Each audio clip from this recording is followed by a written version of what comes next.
Moving on to output the board. So we need to print the board to the screen so each player knows what is happening. So that's what we're going to do here is write a function to print out the tic-tac-toe board.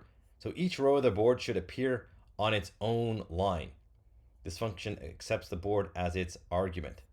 All right, so we're going to pass this board that we created into here, output board, and we need to print it out. So we could just print out the board like this. It'll just print everything on one line, as you'll see. Now, in order to test our work, so it's much easier in the Jupyter Notebook to just run these functions.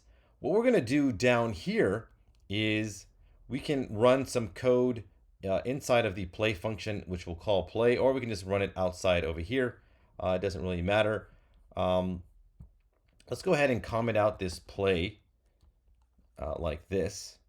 And what we'll do down below here is we'll just write a comment here for testing code. This is not a proper way of testing, but just for now, we need to have some area where we can write some code to test our functions. So we're just going to do this. So we're going to use a variable called board, and we're going to use the function we just created, create empty board, and then now we're going to call this function output board like this. And now we're going to go down here in the terminal and run this tic-tac-toe.py file. So hopefully you remember how to do that. We need to cd into module 13. And by the way, just one little note, I didn't really explain this. Let's just say we're in the wrong module. You can do cd dot space dot dot. This will go back up one level. So it'll go back up to the root folder, Python Fundamentals, and then you can cd into the folder you want, which is module 13, tic-tac-toe. And then now we can actually run this using our known command, Python, and then the name of the file, tic-tac-toe.py. All right, so let's run this. So it's going to define all these functions. They do nothing for the most part, except for the first two. And then it'll just call this code down below. So it'll create the empty board and then call this function, which prints it out to the screen. So let's go ahead and take a look at what happened here. So I already have a bug in my code. This output board function, it accepts one argument. I did not pass it in the argument. So I need to pass it in board, which I just created. Make sure I save it. And let's go ahead and execute this.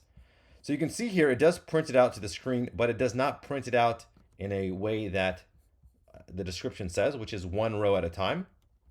So what I'm going to do here is, I'm not going to print out the board. The board is a list of lists. So we have to remember, we can iterate through this list. So for row in board, row will just be the loop variable. It'll be each one of these 3-item lists. So it's going to take on that value during each iteration. And we will print out the row like this. So that's all this function is going to do. Let's call it again. And now I've printed it out one at a time.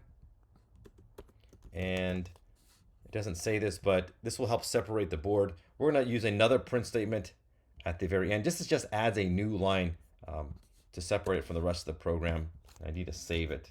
So if I don't save it, it's not going to add it. So there, we just added a new line over there. You can also print a line before it if you want, just to separate the board so it's easier to see once you're playing the game. All right, so that does it for the output the board